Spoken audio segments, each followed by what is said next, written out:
Dame Sarah Storey, winner again, 2015 Cheshire Classic. So, how do you feel?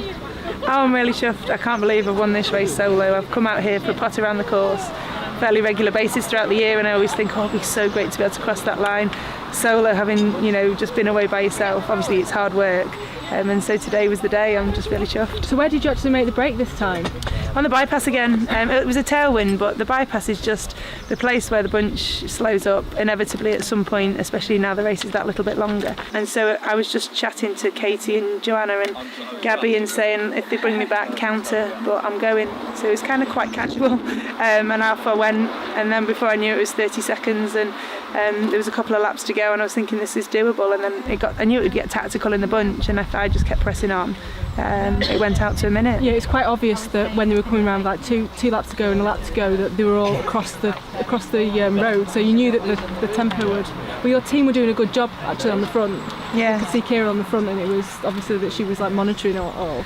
And that's it, knowing that you've got that backup, knowing that if it did come back I could empty the tank, knowing there was several other race winners in our team. Obviously Katie won it last year, Katie Curtis is flying, yes. And Kira's going incredibly well. She won the time trial yesterday. There's so many different options, and having those options gives you great confidence when you're riding off the front thinking I'm dying, but there's a team behind me supporting. So obviously you were away for like 3 laps on your own, but what most people won't realise is the work that you did early doors with the rest of your team. Do you want to tell us about that? Yeah, so I'm team captain on the road generally for most races, and so I have to kind of play a bit of the mum role in some ways. So Gabby had a puncher in the first lap, and then Kira punctured just after the preem, and I need to direct people to make the race moves work as well. So when we had Katie Archibald up the road, obviously she crashed quite heavily at Torre the Reservoir, so she needed a teammate in that break, so I gave Joanna and a rider from another team the nod to kind of bridge across, and they did that beautifully.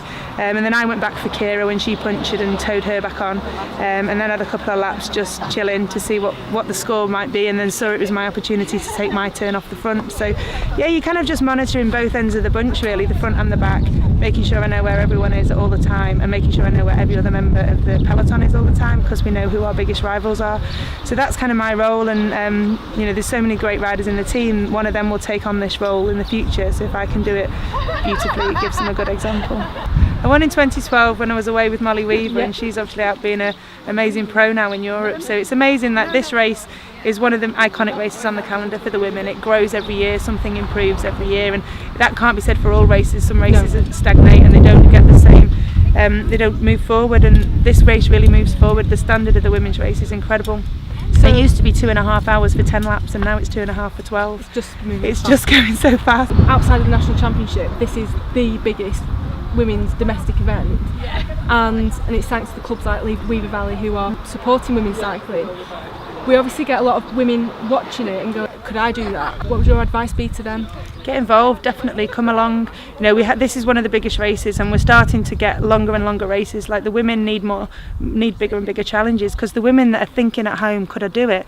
They're actually going to be really good. They just need that confidence, and they need to just try it. And it was amazing. I was sat at the back of the bunch, and one of the girls said, I just love watching. I can't go with them, I just love watching them do this. And then later on she didn't kind of stay with the bunch, and I saw her off the back. But it's those kind of comments.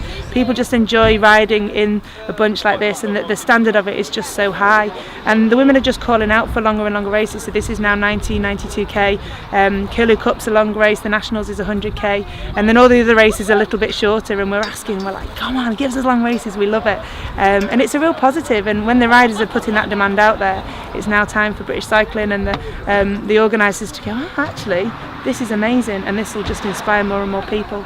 And I've met an under-12s champion today, and she wants to ride this race in the future, so in 6 years' time she'll be old enough to ride. It'd be amazing to see someone like that win, because she's seen how fantastic it is, and like I say, the speeds just go up each year. Yeah. Well, thank you very much for your time today. Thanks. Congratulations. Thanks. Showing everyone how it's done. We try. Again. We try. But well done, and good luck to the team for the rest of the season. Thanks, Heather. Cheers. No problem.